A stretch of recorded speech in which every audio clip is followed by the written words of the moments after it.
All right, Panthers fans, this is a great one. I'm glad you're joining us on the One Panther podcast this week. It's a video edition with two people from my particular childhood. Let's go way back, way back. Make it feel old. The voice is still ringing in my head. The king is dead. I got a hankering for a hunk of cheese. It's Bill Rosinski and Jim Szoke. How you doing, guys? John, I'm great. This is a pleasure to talk with you and the fans, and it's hard to believe it's been.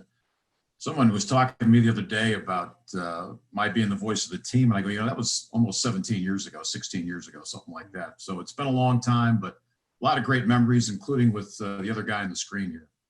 Yeah, Bill, I'm excited to hear what you've been doing for the last 17 years. I want to catch up and see what you've been doing because I never speak to you. And John, thanks for reminding us that you listened to us as a child. When your dad said he listened to us as a child, that was bothersome. Well, I can't confirm that. I can't confirm. I just turned 40, so maybe that'll make you feel even better. Not much. Not much, yeah. Right.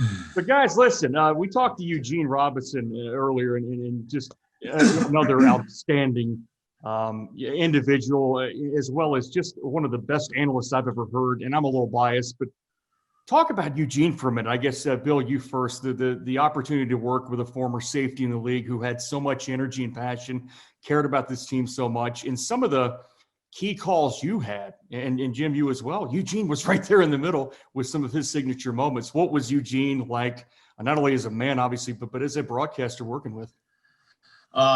Eugene was great to work with. You mentioned his enthusiasm. And he had some big shoes to fill because the first 7 years Jim and I worked together, it was with Roman Gabriel. Yep. And Roman was great. He came at it with the quarterback eye when he analyzed a game. And he was Roman Gabriel. I used to watch you on TV when I was a kid playing at the Coliseum. Yeah. So that was really special. And then Eugene came in. Roman left. It was pretty quickly. I mean, we didn't know he was leaving until what, Jim? Might have been June, July that year, I think, something going into 2000, what was it, one, I guess. Yeah, these things happen quickly in our business. Yes, they do. Yes, they do. And Eugene came in, and I will never forget that we were doing an early game. I think we were in Tampa, and he's there in the booth, and Jim and I are there. Something was going to happen. We were on defense, and all of a sudden Eugene jumps up. He starts yelling out of the press box, trying to get Mike Minter's attention. Because he saw what was coming, and he's yelling at Mike Minter, and I'm going, Eugene, he can't hear you up here. And I think the enthusiasm and the fact that he had just retired, that was the big thing. The juices were still flowing, Bill. The juices were still flowing. Yeah. No doubt. And he had been a Panther. So a lot of that went into it. Jimmy, thoughts on Eugene? Not a one. No, Eugene. And we still see Eugene all the time because we see him on Panther Talk every Monday night during the season, which just ended last week, and Sunday with the post-game wrap-up show. And he'll sit in the booth with me as we do the games on Sundays, even just hanging out. We'll talk during the commercial breaks and things like that. But just what the fans heard was genuine. His enthusiasm level for the game, for being a Panther fan, having played for several different organizations, only played 1 year here at the end of his career with the Panthers. I mean, he bleeds the black and blue, and he's a Panther fan. And it was a different kind of cat than Roman. Roman was kind of like having Joe Namath. I mean, it was like having this bigger than life, been on Gilligan's Island, John Wayne movie. I mean, Bill would say, we'll go on road trips. We'd be having dinner. And I lost count of the number of parents that would walk up with their baby Gabe or their baby Roman or whatever. I mean, from Philadelphia, from LA. And then with Eugene, I mean, it's just like he was just like recently retired at that time, as Bill said. So you got that current player's perspective as opposed to the older stories. They're both great, but it was just a different feel and a vibe. And we actually had to tone Eugene down because of his enthusiasm, not just yelling at Mike Minter, but just throughout the game because he just was vocal and you heard that passion. But, a lot of enthusiasm, but when you listen to both those guys, but since we're talking about Eugene, just his knowledge of the game. I mean, I still enjoy so much doing Panther Talk and things like that with him. You learn so much just by spending some time with him. Absolutely. We talked about that earlier in our conversation. You guys will hear that in this very show later on. Just the point I made to him is the last word on Eugene. Sorry, Eugene, we got to move on here. Eugene was so energetic and it was so genuine. I think that's what made people buy into it. But also he would take those 6-7 seconds after and explain why the safety was out of position or why the quarterback missed the 7 route. He was always very good, sort of like Romo before his time in a way, I think. Mm-hmm. I think the three of you guys were just outstanding. And Roman, too. I'm glad you brought that up. That's a perfect segue into 1995. Okay, so let me tell you where I'm at in 1995. I'm a freshman at J. L. Mann High School in Greenville. And the San Francisco 49ers, as per their usual routine, would come to high schools and practice. So I turn around and I see John Taylor and who else? Brent Jones, Steve Young, and I was mesmerized by the NFL game at that point, and that was the entry portal into my Panthers fandom and NFL fandom. That '95 season, guys, in Clemson, the dynamics of having to travel and the training camp being really tricky in a first year. But at the same time, Bill, you can speak to this. We talked about it. The franchise they were to build with the draft was an experienced one, and they were ready to win right away. Just your takeaway from that '95 season, not only as a team, but calling those first games of the Frank Reich, era. Just how special was that to be the first calling? There's Jim with the goods, man. Always. Look how thick that was. This is the first year. There you go. People have reporters' notebooks are thicker. Where's the Paul Butcher page? Get to that. Oh, it's yeah, Psycho Butcher. Go ahead, Bill. I'll look it up. Give me a Tommy Barnhart scouting report. Bill, what was that like calling some of those great plays, including that Sam Mills Jets interception? Well, it was, let me start with just the training camp that year in Spartanburg. And this was like 6 weeks. And it was 100 degrees every day, 2-a-days most of the time, as they were trying to weed through all these guys who were trying to make this football team. And then we went to the Hall of Fame game to play that very first football game, playing Jacksonville, the other expansion team. And even though Bill Polian to this day will tell you it was not a big deal to beat Jacksonville, it was a big deal to go there and win that game and get things going. I don't know if we knew. I will tell you a story. After we'd gone through a couple of preseason games, and I was on the air on WBT, and someone asked me about what I thought the Panthers would be that year. And I said, coming from Atlanta, I was the voice of the Falcons for 3 years before I came to Charlotte. And I said, I think this team can win 6-7 games this year. So I'm at practice the next day. And Mike McCormick, who was the team president at the time, Hall of Famer, walks up to me and he says, "Hey, I heard you on the radio yesterday. How can you tell anybody that this team has a chance to win 6 or 7 games?" Yeah. And he wasn't happy. No, and I said, this is what I think will happen. And lo and behold, after that awful start, they were actually talking playoffs, maybe with 3 weeks to go in the season. I remember it, yes. They beat the gym too. They beat some good teams. They beat New England on the road. They beat, and New England was a little off that year, but still it's a very well-coached team. They beat Jim Harbaugh, I believe, at home, right? The Colts, they took it to the woodshed. And, of course, down the stretch, they had that dramatic game against Atlanta, and I just was very impressed by, not only the contributions from the veterans there, but just how well they played as a team. I thought that was a great coaching job by Dom Capers. Jim, what impact did Sam Mills have on that team and then the one following? I'm sure we all know the story, but was he as advertised as far as being the Rock? Yeah, I think he had about 130 tackles that first year. I have to look up my media guide, but he led the team in tackles, and it was just the heart and soul of the team immediately. I will always remember, Bill, that game at Clemson where they won. Yeah, they lost their first 5, beat the Jets, and the shovel pass that he intercepted and took down to the 2-yard line. I mean, that's like one of those plays that just like stays in your memory if you were there or listening or watching. But I still remember it like it did happen yesterday. But yeah, Sam, just from day one, was the leader of that team. I remember that season as being 21 road trips since we didn't have a home stadium. They were building Ericsson Stadium, now Bank of America Stadium. And then for those who don't know, that's a hike from Charlotte to Clemson. That is an extra hike. And the DOT did us no favors. I mean, there were hey, we've been through South Carolina now. Up and down the road. You couldn't get in and out on a Sunday for a game down there to get back to Charlotte. So that was they've cleaned that up a little. But we stayed in Greenville. We had some radio. I'm glad that happened. Yeah.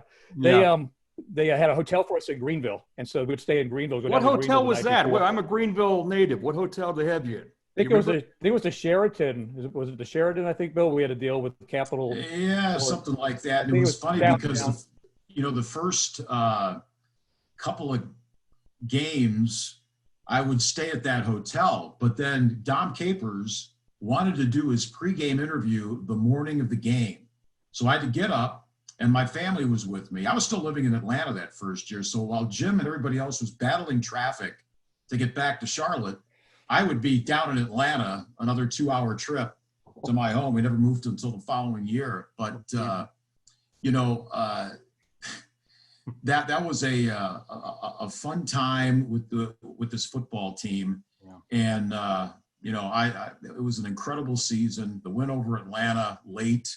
John, you mentioned that. Falcons could get in the playoffs. Yeah, they were the spoilers. Yeah. And as it turned out, they would beat the 49ers the next week to get in the playoffs. But that was a huge thing. But it was. And I know some players were missing from the 49ers that year. I believe Kerry Conklin was playing quarterback at one point, if I remember the name right, in 95. Not Kerry Collins, Kerry Conklin. I think that was the name. But it's still a win against the 49ers in their house. I played that clip from you guys before, the call you had on NFL Films. Oh, what a win that was. And then let's go to 96, the next season. How important was it for this team with Steve Berline at the helm? The week 1 win against Jeff George, we knew that was probably coming. But then they take down the 49ers and just demolish them, and then the rest of the season follows suit. Did that game serve as a catalyst in your mind, Bill? Well, I think building off what happened in 95, and then I call this the best free agent class ever. They brought in Wesley Walls, Steve Berline, Eric Davis, and Kevin Green. Kevin Green, yeah. Now you talk about everybody on that list contributed to the team that year. Berline wasn't a starter, but he had to come in and bail Kerry out a few times when he got hurt. Green's impact, joining Lamar Lathan. Of course, you had Sam. Yes. Yep. And Eric Davis, his interception record held for a long time with the football team. So, and then Walls, I remember Jim and I would watch practice because they were still practicing while the stadium was going on, they would practice at Winthrop. So how is history coming around again? Yeah, because that's they're going to build a new facility down in South Carolina, but they would practice. And I remember seeing Wesley Walls in those practices, Jim, and think to myself, you know what, this guy's going to be a big part of this offense. So that kind of set the stage for what happened in 96. The current Panthers could use Wesley Walls. We're kind of missing that dynamic in the offense right now. Use Steve Berline as well. Yeah. So to be able to be 12-4 that second year, obviously people remember Jacksonville out of the AFC did the exact same thing, getting to the conference championship games.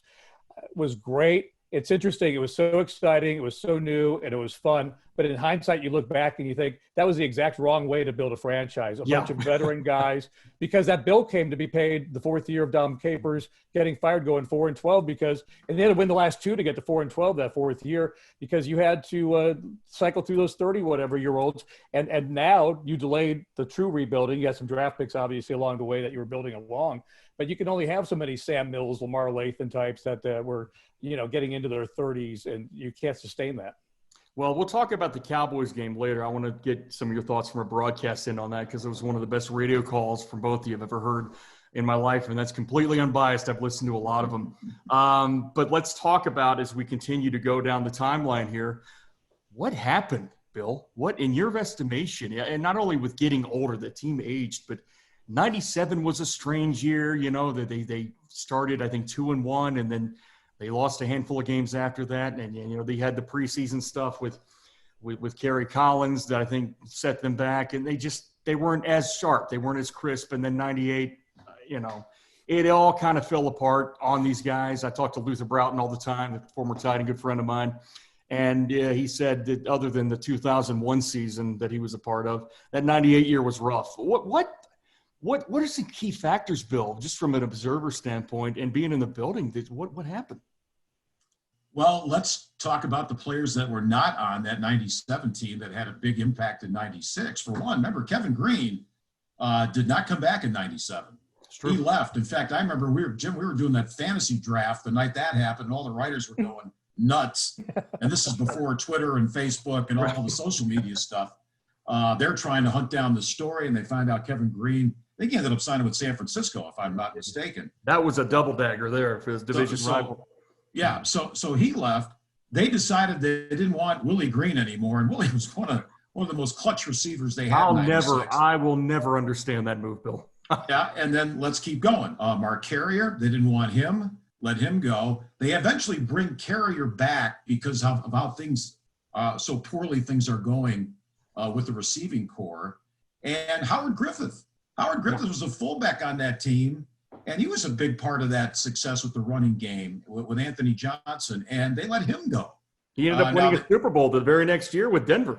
Oh, hey, Willie went to Denver. Willie too, yeah, exactly. He caught one of John Elway's like 50,000-yard passes or something like that. So yeah. I think you all those guys leave, and the guys who took their place were not as good. Yeah. And then the team got, as Jim said, the team got older, and the result was what happened over the next couple of seasons. Mm-hmm. All right.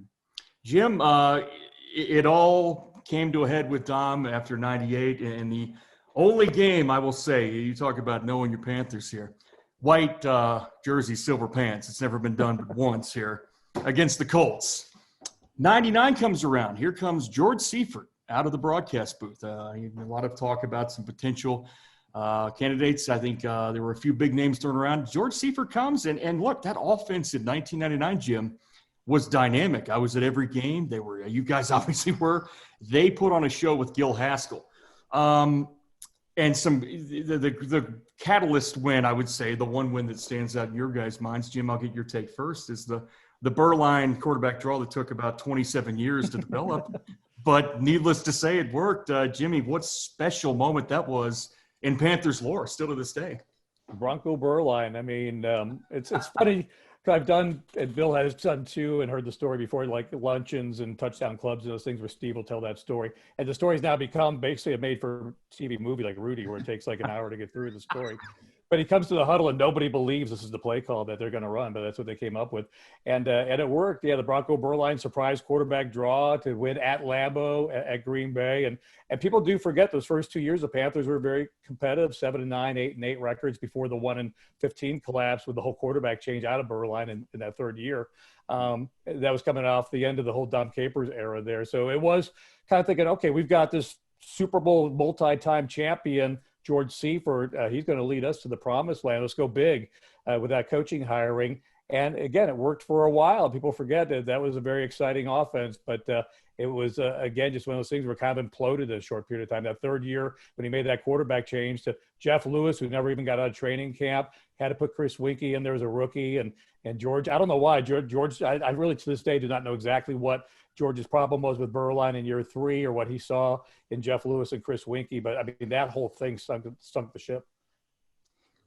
Yeah, Bill, I know you've got some thoughts on 01 too, but I'm going to save you the tragedy, and we're going to move on to better days, which is the great John Fox, the old silver bullet, comes to town from New York and gets the job. And I think a lot of people before Twitter would have exploded on that. How can you, a defensive coordinator, got to hire an offensive coach? I think Fox was the perfect coach at the perfect time for that team.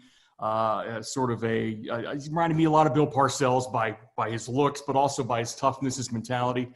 What were your first impressions, Bill, of John Fox when you got to know him in that 2002 season?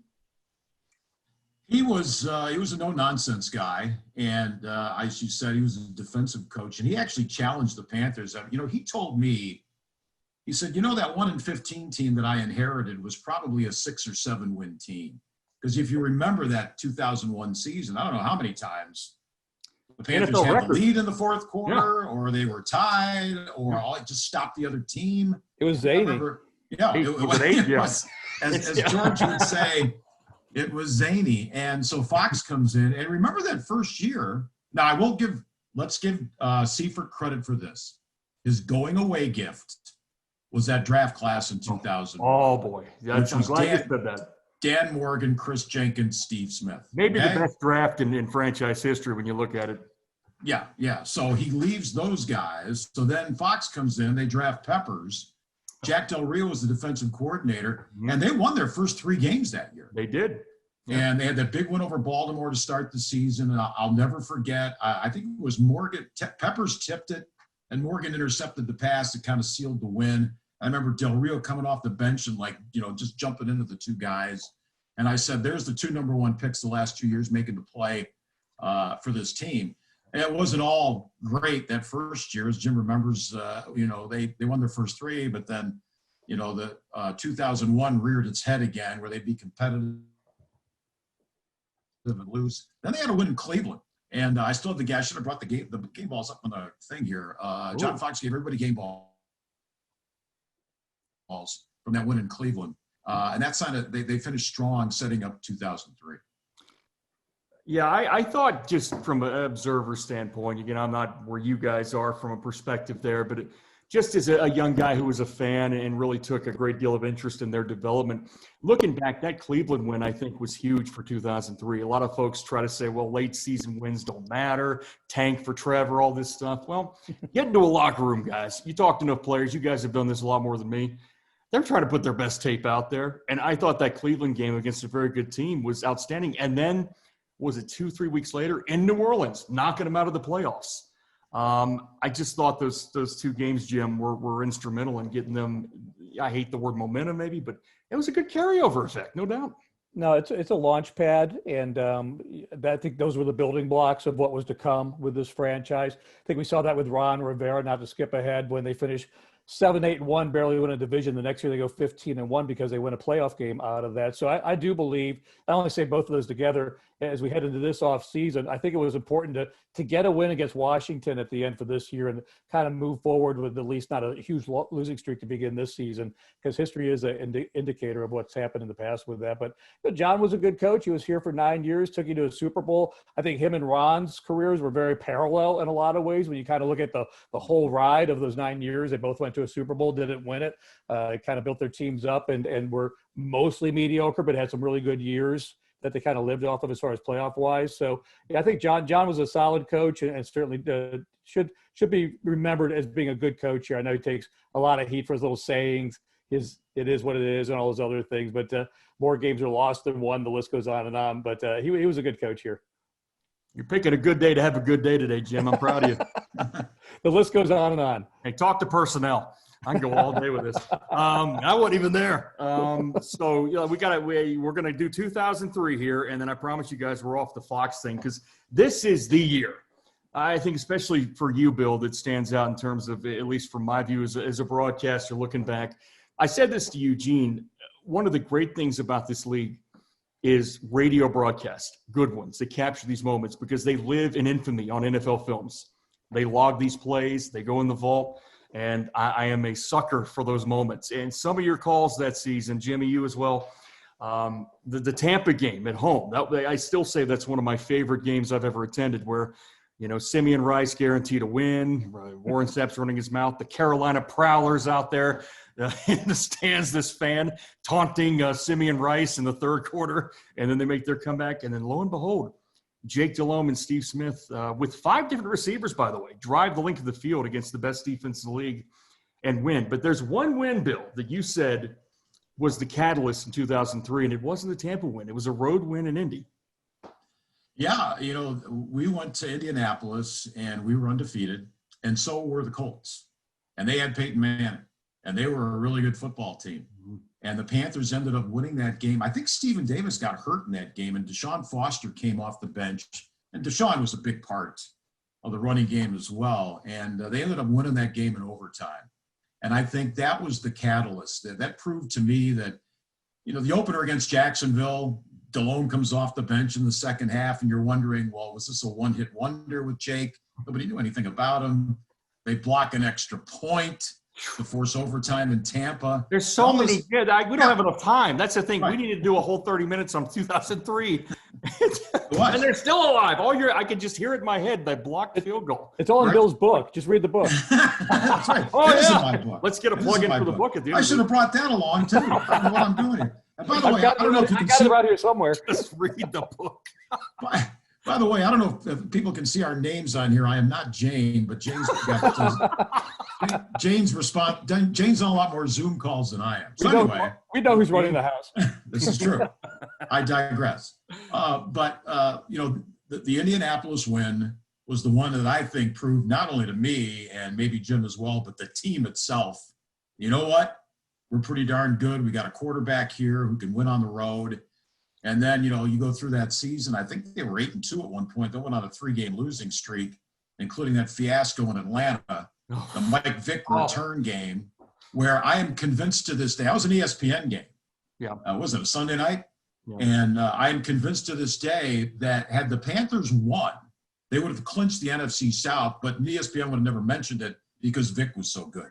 But they ended up clinching the next week. But the Colts game said a lot about that team. Yeah, Joe Theismann would have found a way to make it all about Michael Vick's exceptional performance instead of Carolina's win, but that's neither here nor there. Jimmy, the wild card game. I know you remember this one. I call it the perfect game. Probably the most perfect game this team has ever played in a big spot, maybe with the exception of that NFC title game in 15 or the wild card in 05. I mean, those were great games. But this game, no penalties, no turnovers. Bill, you were there. Jimmy, you were there. Jim, your perspective first on what an infusion that was. I was there that night. We were staying at the Westin. Downtown was like I've never seen it before. What did that do to create a culture with this fan base? No, I think that's it. That's where you build it. I think it's where postseason really builds a fan base. I mean, you can have great regular season moments. We've covered a lot of those there, but where you really get your battle stripes as a fan, I think is earned by postseason, whether it's win or lose. And those are those moments that make history, or those games that clinch it. I mean, I still think about Bill going back to 96, Chad Cota with that interception against Pittsburgh to clinch that one there. So those moments that are either playoff or playoff-like that get you into the postseason and clinch it, I think those are the moments that are great. And you just think about that team that went to Super Bowl 38. They were the underdog every step along the way. I mean, that Rams team was one of the most explosive teams in the history of football. Yep. Greatest show on turf, and to beat them and to go into Philadelphia and physically dominate an Eagles team that had been through those tough playoff losses year in and year out. That was a whole different vibe than Super Bowl 50. Super Bowl 38, we were not surprised, but we were the underdog, not expected to win nationally in each and every contest during that run to the Super Bowl. Then almost beat the Patriots, obviously, in Super Bowl 38 to cap it all off. That team. Belichick had the game tape in advance too, so that always helped. Allegedly. Probably the little bit of difference that made it happen. Wow, what a career Marty had. So here's where I want to go with this now. We'll jump straight into this Super Bowl, but I have to do one thing with Bill here. Yes, Carolina, there is a Super Bowl, and we're in it. Now, is this something we're planning out in advance? Now, because I've read the book, a lot of folks haven't. Help our folks understand one of the best calls in this team history. Was that off the cuff, or was that something you had ready, like a Jim Nantz? Like, I've got this one in the chamber, and we're going to fire it out. That is correct. I sat there that night. It was yes, Charlotte. There is a Super Bowl. The only reason I didn't say Carolina was because I said Carolina. Sorry, man. Yeah, that's okay. But I'm glad you said that, because the reason I didn't say Carolina, first of all, it'd be bad English. You hate South Carolina. Just go ahead and say it. You don't like us down here, and you all are all the same way. But the reason I said Charlotte is our broadcast at that point was only on the flagship station in Charlotte. All the other stations around the Carolinas, they have to carry the Westwood One broadcast. Okay. So our broadcast was just on in Charlotte. That's a good technical nugget. I did not know that. So I thought about it that day, because we were the second game. Patriots had already won, and I'm in the hotel. And I'm going, God, if we win, we were 1-15 2 years ago. Crazy. I said, I got to say something. And then, yes, Virginia, there is a Santa Claus, all that stuff. So I thought to myself, yes, Charlotte, there is a Super Bowl and we're in it. And I just put it in the back of my mind. And then, it was, Delhomme was just going to take a knee and wrap it up. And that's when I said that. And I followed up with, the 1-15 2 years ago, and what this meant for the franchise and the city. And so, yeah, it was probably the one time that I thought of something that I might say at the end of a game. And actually I ended up saying it. And John, I want you to know I've never once written down a line. Every one of them's organic. I did not write down, I got a hankering for a hunk of cheese. Those were all just off the top of my head every time. And Can I get an amen, brother? Yeah, and that one too. Thanks for posting that one again. Yeah. Always. I always love finding your hits. So the Super Bowl, I mean, let's touch on that. We can get into some more dynamic conversation here as we wrap up, because I know you guys are short on time here. That Super Bowl, I mean, they take me through it, the atmosphere, the excitement, obviously just as a broadcaster, but also as a fan in many ways, and the excitement of a very young franchise still going against, what was eventually going to be a dynasty in New England. Take me in that moment, Jim, as a broadcaster yourself, a fairly, I don't want to say young one, but at the time, these Panthers were only 8 years old at that time. I mean, that's heavy stuff right there. What was that week like for you? Was it surreal as I would imagine it would be? It was surreal in the standpoint of being young, but also, as I said earlier, I mean, this wasn't a team that was like a Super Bowl favorite, like Super Bowl 50, where the Panthers rolling teams through the playoffs to get to the Super Bowl. Every week was just an upset and a surprise to even get there. So I thought, to me, it was just great. I'd never been to a Super Bowl before, so let alone Super Bowl week, so the whole media week and all that. Bill, remember just being a part of the broadcast. I mean, just getting credentialed, getting all the things you need as a broadcaster. It was difficult. That could be hard. Yeah, I was doing shows every day, twice a day, broadcasting for the hotel with anyone you could grab, players, staff, fans, whoever you could get. I tried to fill content because this is the first time, obviously, Super Bowl for this region. So as a broadcaster, as a worker, it was 8 days of love doing your job, but hard work. And by the time you finally got to the game, it's like, oh, we're at the Super Bowl, and then we get there, and it's such a flat first half offensively. It was not. It was 10-3, whatever it was. Was it just quickly? Was it as quiet as it sounded on the CBS feed? It sounded like a high school game. The first quarter, where they started slowly, it just sounded dead. The crowd, and Super Bowl crowds can be that way, but I guess to your point, that first quarter on CBS, it wasn't Gumbel's fault. The audio was just really dead. It sounded like you could hear cheerleaders in the background cheering in the middle of the play.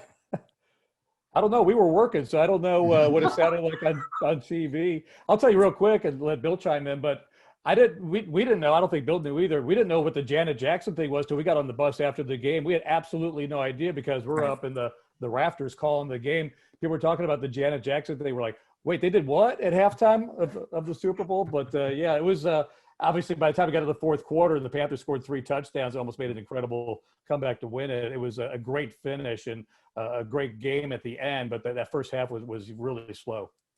Bill, did you think Carolina had a chance to go down to the wire against New England in that game, realistically?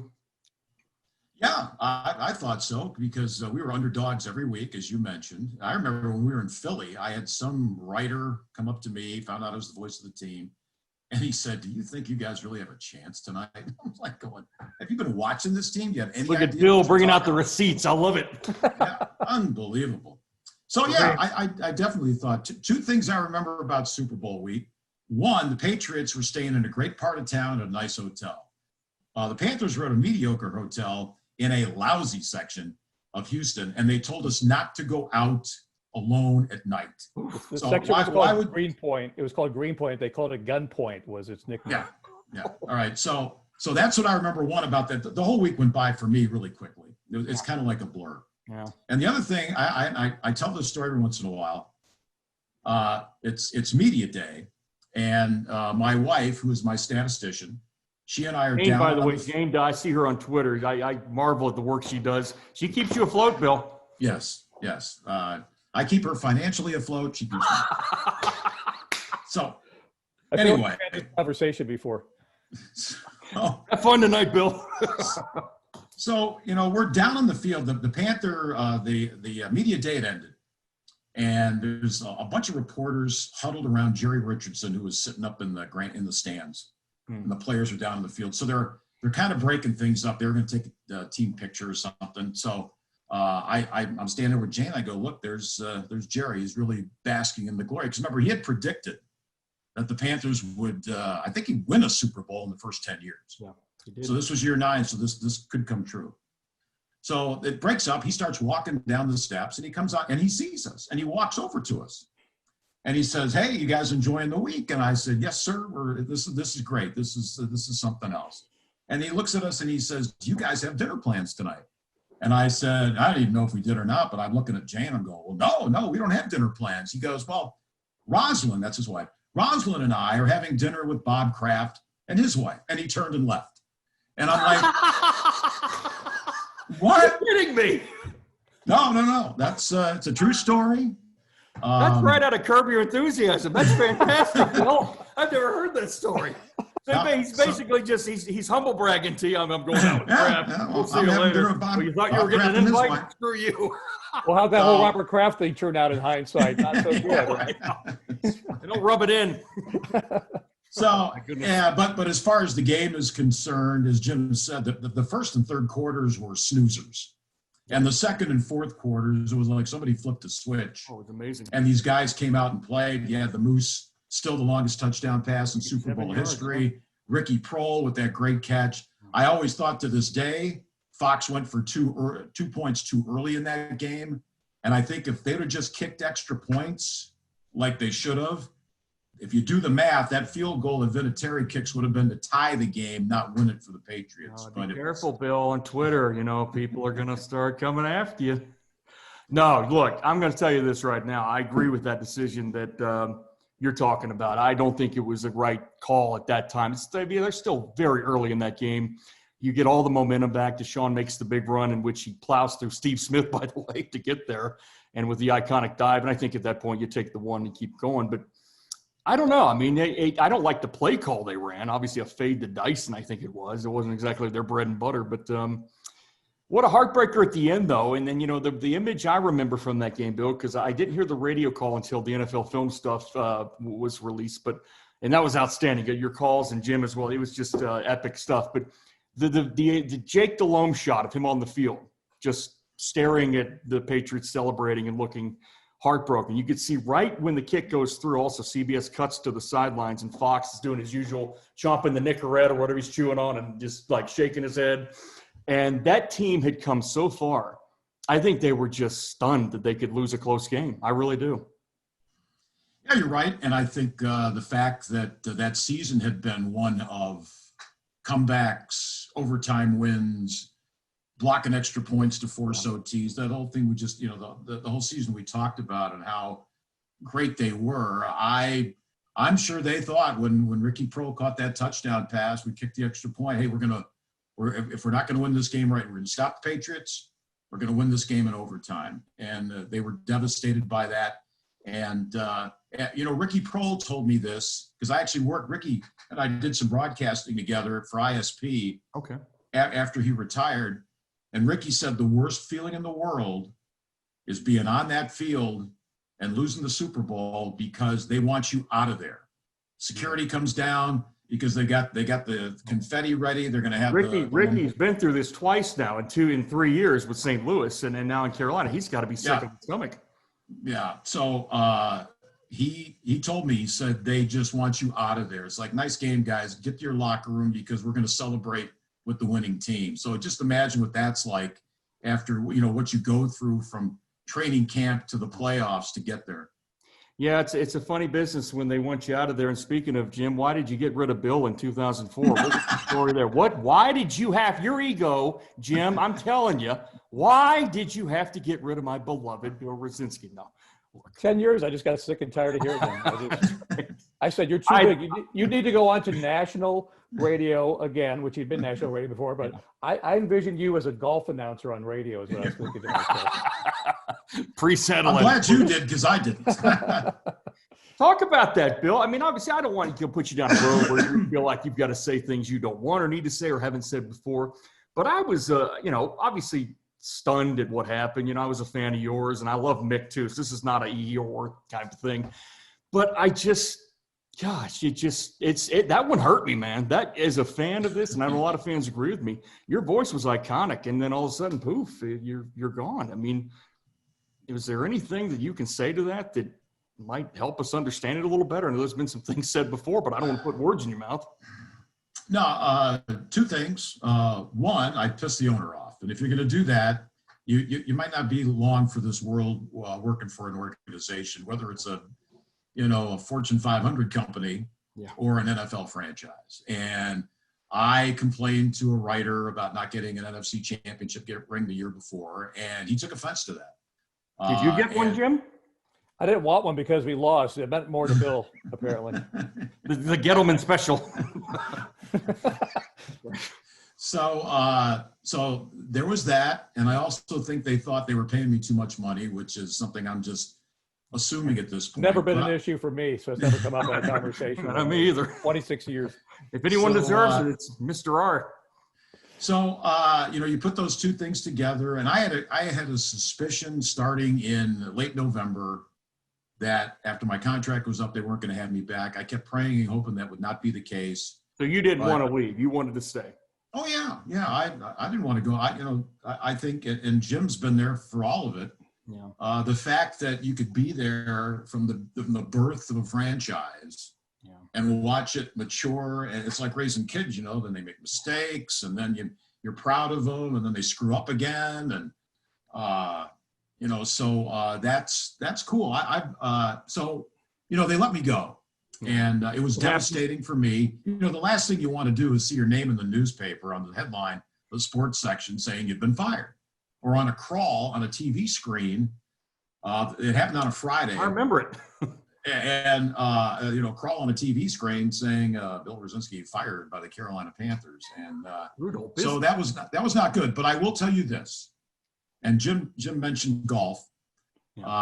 As it turned out, I did a talk show in Charlotte for a couple of years, but then I got back into national play-by-play. I've worked with Westwood, with Dan Reeves for 3 years. That was I remember great. those calls too. That And was then- outstanding. And then ESPN hired me for 10 years. I was their voice of college football. I did some NFL. And also in 2009, the same year I joined ESPN, I hooked up with the PGA Tour Radio Network. And I will be in Palm Springs in the next week calling golf again. And it has taken me to the British Open, US Open. What a gig. It's been, I mean, It's So it's been- a promotion base. I mean, I know you're heartbroken, but you turned out okay, and Yeah. you deserved it because your ESPN college games. I would be driving at night home covering a game, and podunk here for the Greenville News, and I'd be hearing your voice with a number of people. I think it was who was your analyst that you worked with? Had a deep voice. well, I worked with David Norrie, who was the Norrie, yeah. Norrie's former quarterback at UCLA, Yep. and great analyst. I've worked with a lot of great people over the years. I worked with Jack Ham, Jack Snow, Jeff Van O, Eugene and Roman, and Jim I've had a lot Szoke. of great Dan Reeves. So it's been it's been a fun ride. Now I'm with Compass, and I've done some college and pro football with Compass, and I've worked with Chad Brown. I worked with Tiki Barber once on a college game this year. So it's been, in the big picture, it's worked out great for me. Yeah. But every once in a while, because I still live here in Charlotte, I think to myself, and especially when I hear Jim on the radio and the rest of the crew, I always think, what would it have been like had What we would just- Bill's call have been? That's I think it all the time. Trust me. And I love Mick. Mick is a different style. Mick is he's a storyteller, and he's got a pace and tone to him that is very refreshing. But Bill, your tone and your capture of the moment was just second to none. And I always wonder about these Cam Newton plays with a Rosinski track in the background. I'm not nerding out here, but hey, that's not fair to Mick either. But look, I like you both, and I just hate it ended that way. But on that note, talk about what it was like, I guess, Jim, because you're the only guy that you and is it Harold that have been there since the beginning, or is it a trainer? Who's been here since the very beginning? The only ones, our producer, David Langton, who's Langton, that's it. obviously I'm back sorry. then. And Don Toner, who's the equipment manager, used to be the assistant equipment manager to Jackie Miles, has been here the whole way. Those are the people that have been to every game. David and I, obviously, that streak of being at every game came to an end because we didn't travel, but the 2 road games this year. But we've worked every game for 26 years. But yeah, as Bill said, it's a roller coaster. It's up, it's down, and you see people come. I've seen not only coaches and broadcasters go, seen the owner get run out of town. So it's you stay long enough, you get to see everyone. I'll get to see my exit at some point. Hopefully, you get to make that choice when the day comes. I can't do this anymore. I'm going to announce this right now, John. I'm exhausted. I'm just tired. Come on down, do some Clemson pregame with me, buddy. They pay well. Yeah, I want to hang out at Ingles with you at the Clemson tailgate show. I want to do that. Ingles are good people, man. Low prices, That's good love the food. savings, by the way. Would you ever consider, Jim, one last question for you. Would you want to do play-by-play? Would that entice you if the offer came? I'm sure they've come before. Is that you just ingrained in Charlotte? Do you see yourself as a PvP guy? I mean, you've done plenty of it in spot roles and otherwise, but would you want to go down that road? Would you take an offer with like a Detroit or Seattle or whoever might need it down there? Well, not you're very Detroit. good. Not Detroit, but yeah, I would absolutely do it. I was down there doing the Clemson Miami game for a Touchdown Network. I remember. I was there too. I've done basketball, baseball. I used to do UNC Charlotte, Davidson, done Charlotte Knights. I've done actually national TV on ABC and with Raycom doing college basketball and things like that. Oh, you're always on. I see you ever across the board. I'm just talking about from, this particular, there's only 32 of these mics, lead mics in the NFL. Is that something that itches at you ever? Are you happy where you're at? Yeah, I'm going to keep working. That's for sure. I got a ways to go, but I would absolutely entertain a play-by-play job as far as being the voice of a team. It wouldn't have to be NFL. Like I said, I think I'm versatile enough to do baseball, to do basketball, to do college. So it doesn't have to be limited to the 32 teams in the NFL. Well, I tell you guys, I've learned, and I hardly know either. I mean, I know Jim probably more than Bill, but I talk to you plenty on Twitter. I feel like I've known you all my life just based on hearing the calls. I mean, it's the same guy. My dad's a jock. I mean, you guys know he's worked in radio a long time, so I'm a little bit of a radio nerd. I would fall asleep at night when I was a kid before the Panthers were around, listen to Bob Costas Coast to Coast on a little boombox beside me in the bed, like 8, 9 years old. So this means the world to me to talk to a couple of guys who I consider to be just radio legends in a lot of ways in the sports world.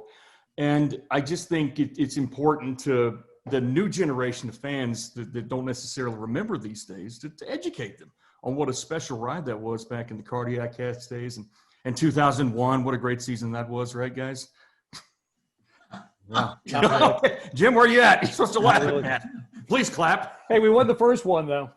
We did. Right. We were 1-0. Let me ask you this as we kind of close it out here. And there's so much more I want to do here with you guys, but I know we're limited on time. This Panthers team right now, I mean, I know you, Bill, you cover a lot. You're golf and your college football. You're in the NFL covering with Chad Brown and Compass, so you're up to date on what's going on. I'll ask you first, do you think Carolina's on the right track with Dave Tepper, Matt Rule, and to this point, whomever they hire for GM? I don't think they've made a move quite yet. Where do you stand on the current situation with Carolina? I think the jury's probably still out on the whole thing. Tepper's obviously got deep pockets, so you can spend money and get what you want. He did certainly that with Matt Rule to bring him in with that big contract and the long tenure. Mm-hmm. I think this season was disappointing just because we thought more, we were going to get more out of Teddy Bridgewater than we did. But they were missing Christian McCaffrey. I mean, such an integral part of that offense. And I remember David Shaw, because I did a number of Stanford games over the year. And after Christian was drafted by Carolina, I was doing a Stanford game, and I'm in Shaw's office. We had this production meeting with TV and radio, and it broke up. And I stopped and I said, hey, I live in Charlotte. You coach McCaffrey. How good's this kid going to be? And he looked at me and he said, Bill, he was not only the best running back in the draft, he was also the best receiver in that draft. Yeah. And obviously he proved that a season ago with the 1,000 both ways. So I think that had a lot to do with what went on offensively this year. I think defensively they've got some talent there. Burns is a special player, and I just think I'd like to see Bridgewater. Now, I would, you've got to address the quarterback position eventually. Can they get that at 8? Maybe they trade up. I don't know, but I think you've give Teddy another shot next year with a healthy McCaffrey, and I think that'll be a lot different because you go back to what Bridgewater did in New Orleans when Brees got hurt. He won 5 games. Now, he had a little bit more talent than Carolina. But, Jim mentioned that win over the Redskins, and I think that bodes well going into next season. It's about the draft. It's about signing some key free agents. But as I look at this team, to answer your question, was Rule the right guy to hire? We'll find out. Is Tepper going to be a great owner? Maybe. It's all about getting the right pieces in place. Yeah, you are what your record is, as Parcells said, and we got to start seeing some wins. Jim, I'm going to ask you this because you're a little bit on the inside, and don't get yourself fired over anything here. But the Panthers are still making decisions. You don't want to do that. The Panthers, Jim, are still making a decision on their general manager as of 3/21 on Wednesday, as we air this or tape this.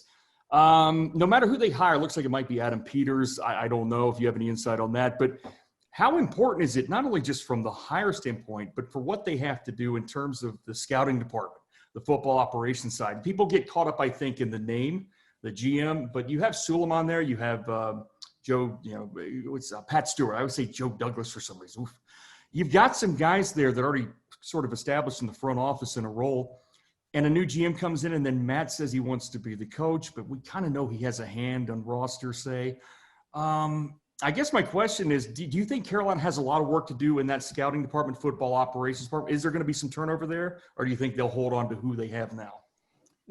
Because we don't have that general manager in place, it's impossible to say what that is and what those relationships will be. But a lot of times there is some carryover, at least for a year. You saw Marty stay for an extra year here with Dave Tepper as the owner. So I think that's all to be determined as far as what that looks like. But whatever it is, at least they're getting that synergy of everybody in place. Matt Rule's going to be here for a long while. So I think you want to have the right GM and that right chemistry, and then the rest of it will build off of that. So I like the direction Matt Rule's headed. First of all, it's hard to speak the personnel GM side because it doesn't exist yet. It'll happen here in the next day or two, it sounds like. But I do like what Coach Rule is bringing, and I think they're headed the right direction. As Bill said, they're willing to spend money. That makes up for a lot of other things. There are some ownership groups that don't do that. So I do like the general way. And again, that culture word they use, I like that culture that Matt Rule's bringing to the organization. Yeah, I think they've done a good job getting things right. I liken it to the 2002 Fox season in a lot of ways. It felt like that in terms of close losses, some gutty wins late down the stretch, and some growing pains. And I think they can translate that. Can they do it in year 2? Maybe year 3. Matt likes to talk about year 3. I think that's more reasonable. Bill Rosinski, Jim Szoke. Guys, thank you so much. I don't know what to say. We did this on short notice, guys, and I appreciate y'all making time and being part of this. Bill, one of my favorite calls of all of them, the king is dead. I love it, and I love looking at him. I'll always repost that stuff for you, brother. And then the hankering for a hunk of cheese. That's the best 1-2 punch ever. I'm going to post it here shortly on Twitter. Guys, thanks so much for joining me, man. This was great. Hey, thanks for having us, John. It was great. Yeah, my pleasure. And if you want to Google Clemson at South Carolina 2001, and you will see the TV broadcast with Jim and I on the call. The chicken curse ended that afternoon. That's right. We could do a show on what went on leading up to that game in our meeting with Lou Holtz. But anyway, if you want to see, a trip. Yeah. But if you want to see us together on television, I would like for that. one game, and I it right now. Jim, but it was brutal. I mean, that season was nasty. 2001 to go down there and do that college game. And I don't care who won the game. Was so much fun. Yeah. Obviously, it didn't lead to us onward in TV, but if fans want to get a hoot out of that one, they can Google that game. Oh, I'll go look for it right now. You know me, I'm a weirdo about this stuff. We're gonna get it out there tonight, guys. Thank you so much. Be well, be safe out there, and let's please do this again. This is so much fun. Absolutely. Thanks, John. Bill Rosinski, Jim Szoke will have this up for you guys, of course, all week long to watch and listen to right here on the One Panther Place podcast. And we're joined now by one of our favorites. One of the great defensive backs in the NFL, played with the Packers, played with your Carolina Panthers, folks, and did some radio for a long time. We're going to talk about that more with Eugene Robinson. How you doing, buddy? Hey, John, I'm doing well. How you doing today, sir? Fantastic, man. Couldn't be better. Life is good, and I'm just thrilled that you and Jim and Bill have agreed to come on and talk about, I think, something a lot of fans out there have wanted to hear for a long time from you guys. We miss you. We miss the team. We miss the old crew, man. And I love Nick. I know you love it too. But it's been hard, man. But I'm so thankful you made time for us today.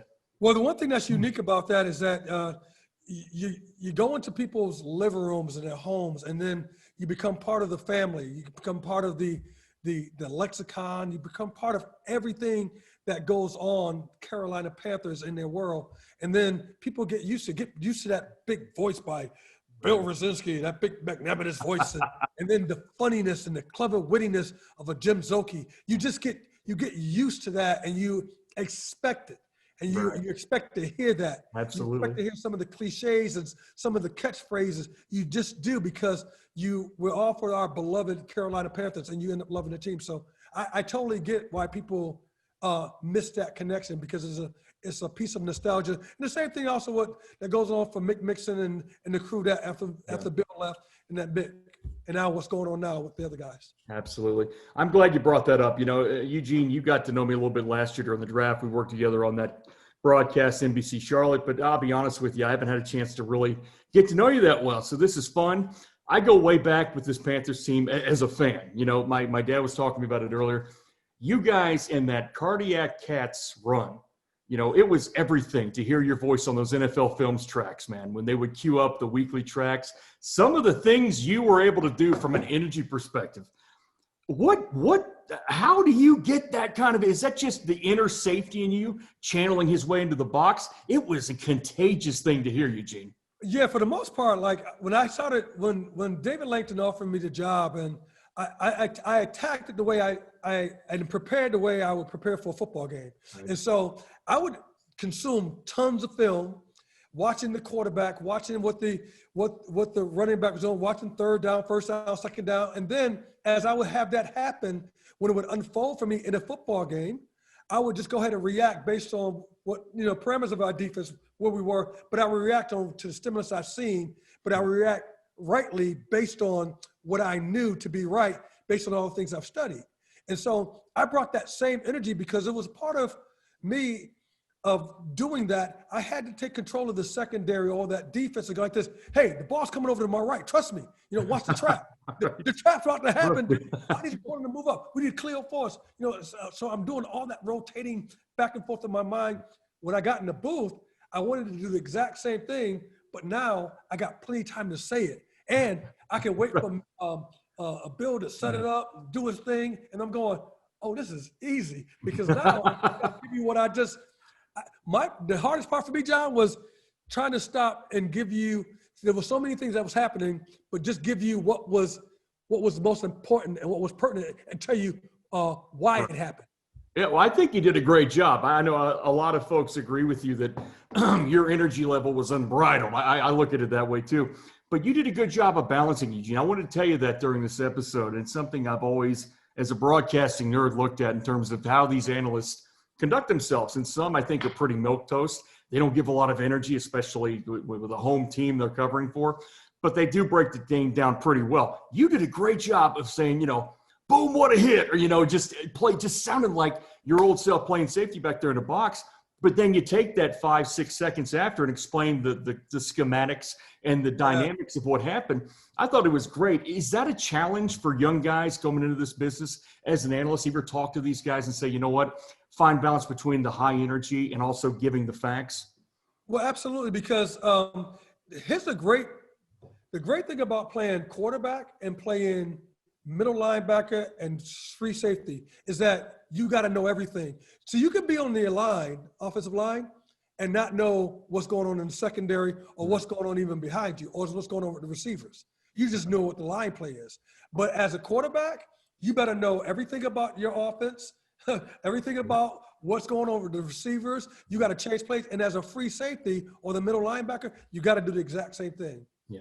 So you have this analytical, academic side of you that you've studied, that you got to be able to communicate to your guys, communicate to the coaches, communicate to the fans. And so you got to have that, but then you got to have also the energy, I think, to bring it so that it makes sense. Because don't forget, nobody wants a boring broadcast. Nobody wants they want you to be hyped about their team. This is their team. Yes. And you got to know that I'm going to put a Panther spin on just about everything, even when they make a mistake. Even when you see, oh man, Teddy Bridgewater, he'd like to have a throwback.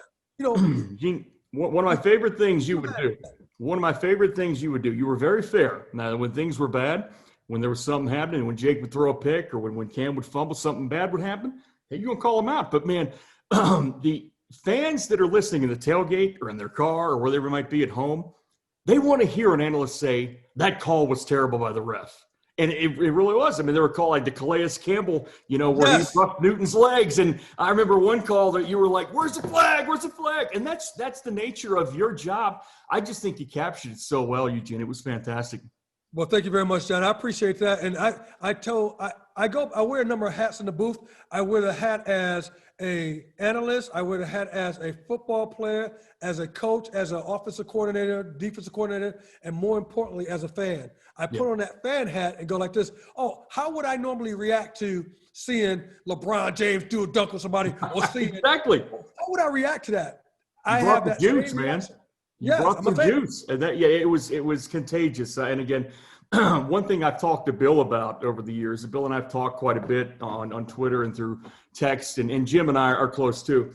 the amount of NFL film stock footage there is out there with your voice on it, with Jimmy's voice on it, and dating back to 1995 with Billy's voice on it, and now Mick as well, and Kurt and Jake and those guys. Oh, man, I think that's such an overlooked part of the NFL media business and the NFL legacy, Eugene, is the NFL film's legacy of these stats or these highlights will go in the vault forever. 20 years from now, we're still pulling up cardiac cats highlights with your voice on it. And I would just think from your perspective, that would be one of the coolest things about this whole experience. One of the coolest things is Bill Rosinski. He's broadcasting that game when we're down in against the Rams, that playoff game that when Ricky Manning Jr. had about 2 or 3 interceptions. Yeah.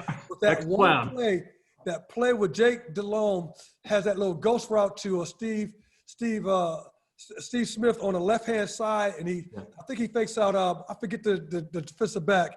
I forget his name, but takes left and goes right and hits him right in stride. As Bill is talking, I'm yelling in the background, "It's over! It's over! It's over!" I had no idea I was even doing that. I had no idea. That combination between Rosinski's call and Szoke was out there. I heard Szoke in the background. Woo! I could hear his voice. And then I heard you. It's over. It's over. And then Bill said, and we are going to the NFC Championship game.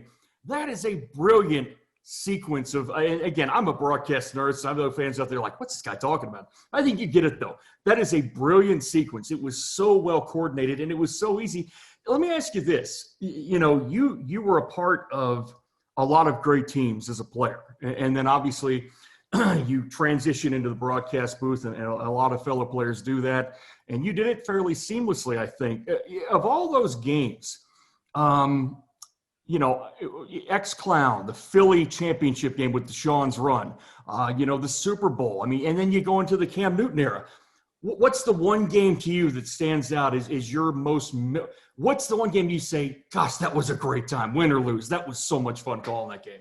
That X-Clown play by Steve Smith and Jake Delhomme, outstanding. You mentioned also the championship game, and I can remember seeing Deshaun Foster run on the right-hand side, and the very first thing when I saw him in the backfield, I was like, oh, man, he's going to get stopped for what's the name? And then I saw that rumbling, bumbling, stumbling, bumbling, back and forth. And as he's moving forward, I was like, oh, my goodness. He's going touchdown. He's about to eat. He's about to go in. I was literally as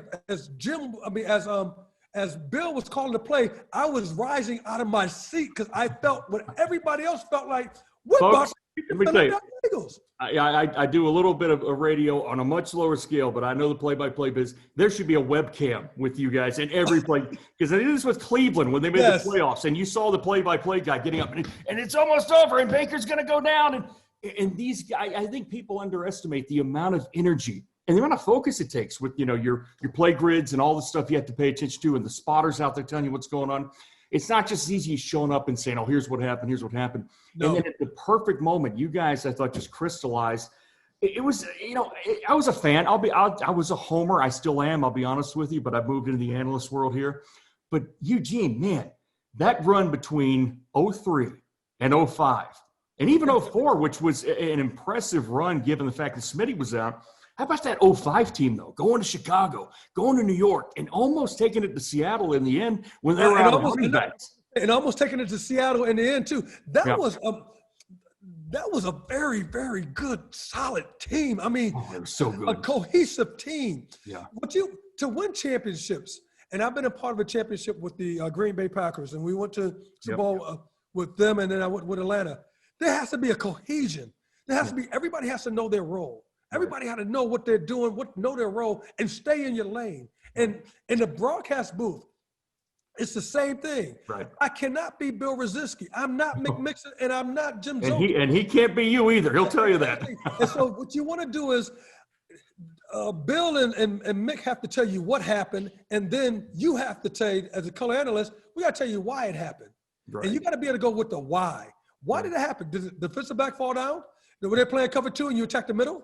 You cover 2, you attack the go routes on the outside, the corner routes. What do you attack? Is it a West Coast offense? Is it the RPO that they're doing right there? Just set the running back up. You were Romo before Romo. Hey, listen, you were Romo before Romo came along in that department. I'm telling you right now, you're going to laugh, but in between the excitement and the hype man stuff you did, which was, of course, in your analyst role, you need to do that as a homer. You got to get that energy. But you would slip in some coverage schematic stuff. You would talk about, cover 3 versus cover 2, where the high safety is, angles, and I think fans sometimes would overlook that and say, Eugene brings a lot of energy, but there was so much substance too. I tell you what, you don't hear a lot. You don't hear a lot. Hey, John, that's the analytical part of me because I'm a computer. My major is computer science. Yep. And so that's the computer science part of me right there. That you got to analyze. You got to know the academics. My mentor told me a long time ago, if you don't know where the ball is going, all you are a great athlete running around. I said, but if you know where the ball is going, you become a great athlete who becomes a better athlete, become a superb athlete who's going to make plays and change the game. Yeah, absolutely. I want to ask you this, Eugene, and I've loved reflecting on some of this. I know you're kind of short on time today, but man, first of all, thanks for making time. This was a thing we threw out last minute. You've been so kind, as well as Bill and Jim. I know you're still involved with sports media here. I talked to Nick Carboni, our friend, today about it. You're doing work with those guys. You have a CNC Charlotte sign in the background there. I love that. Where do you stand right now with this Panthers regime? It's year 2 for Matt Rule. They're still waiting to hire a GM. They've interviewed about 45 guys, it seems like. Year 1 in the Matt Rule era, what stood out, positive, negatives, and where do you think they're trending? I was happy to see that Coach Rule had really got a handle on his team. Mm-hmm. You could tell that the guys absolutely respect him, no doubt. And he really I thought, endeared himself by really accommodating the players and meeting them where they are. There's been stuff in the locker room where they had some questions that, hey, I like to talk to the player myself. And he was accommodating. That goes a long, long way because it builds relationship. He's a relationship builder, and then he's realistic about knowing where they are and where they're going. And he wasn't too – he gave himself some latitude and some grace. Mm-hmm. Go ahead and the team some places to fall and fail. But he also encouraged them to move forward. And when I see this team, I saw the offense way ahead of the defense. Then I saw the offense take a dip. But I saw the defense start to trend upward. And I said, you better watch out next year because they are really player away. And if offensively you get back CMC back in this mix, I said, we give Teddy Bridgewater so much flack a little bit. I said, but don't forget, it's like not having Alvin Kamara for the Saints. Not having that dude. Oh, it's huge. It's huge. That dude got 15 touchdowns to 4. Every time I turn around, Kamara's, And John, not having CMC, I think Teddy Bridgewater, as good as you are, you didn't become as great as you can be and win more games because you're missing a huge component, that CMC, which is a big deal. So I think we're trending up because we're going to get a lot better moving on next year as we move into next year. There's no doubt in my mind. A couple more questions for you, and that's great insight as well. I want to hit on the defense as we close out here in a minute. This is a very high likelihood that Joe Brady might be leaving. We don't know that for sure. We don't know where. Atlanta seems to be the destination possibly. That double hurts. But I will say this. I'm a historian of everything Panthers. 2000 was your year here. That was the year Gil Haskell left. He was there in 99, built a machine. I talked to Luther Broughton, our friend who played a while back. He's a good friend of mine. And Gil built a machine of an offense. And he left and go to Seattle. And, they didn't quite click quite the same in 2000. Is there a possibility that there could be that challenge again? Not that Carolina's offense was perfect, but year 1 going to year 2 with a brand new coordinator. Is that a challenge that is worth noting? Quite honestly, absolutely there is, because it's about continuity. Right. It's about hearing the same voice and not hearing a different voice that you got to get used to. The quarterback is the most important person on that offense, no doubt, on any team. And that quarterback has a relationship with the offensive coordinator that most people don't have with the coach. It's like it's a marriage that you got going on that you don't that you got to run that offense. And so you're really married to each other. Now having that separation, divorce, you know what divorce has done in our country. You got to go ahead and get used. You just don't start dating somebody else. You got to get used. There's a whole bunch of stuff that has to go down. So I think you're absolutely right. I hope Brady doesn't go because the marriage that's been taking place already, this honeymoon thing that's all over. Now you start from a very strong place. But if you have a new coordinator step in, you got to start all over.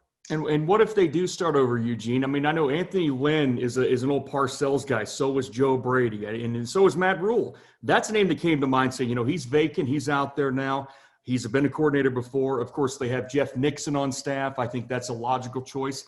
If he does leave, and it's all hearsay now, but I think he might leave. Where do they go, do you think? And how would you approach it? Would you stay in the NFL? Would you go back to the college ranks? How would you go about doing this? I think it would be incumbent and imperative for Coach Rule to pick somebody who knows that offense. Yeah. Because I don't want to have to learn a new offense, and I want to keep the vernacular the same. I want everything to stay the same. So it makes sense that you replace, if Brady does leave, you got to replace someone who knows that offense, so that it's not this marriage thing that has to happen between the offensive coordinator and the quarterback is seamless. Yeah. It can't be so abrupt. It can't be abrupt, because if you have to learn the West Coast offense now, a run and shoot offense, a power game offense, now, you could do it, but everybody got to learn it. Right. And now you got 11 people got to hit on all cylinders to make it happen.